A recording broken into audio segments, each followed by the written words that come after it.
কোটা সংস্কার ও পরবর্তী সহিংসতায় ৯ দফা বাস্তবায়নের জন্য চট্টগ্রাম আদালতের সামনে আন্দোলন করছে সাধারণ শিক্ষার্থীরা।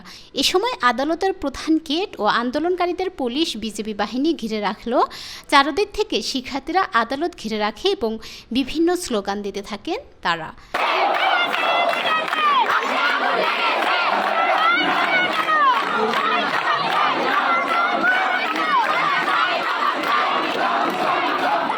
বুধবার দুপুর ১টার দিকে আদালতের সামনে ছাত্রসহ সচেতন নাগরিক সমাজ ৯ দফা দাবি বাস্তবায়নের স্লোগান দেন।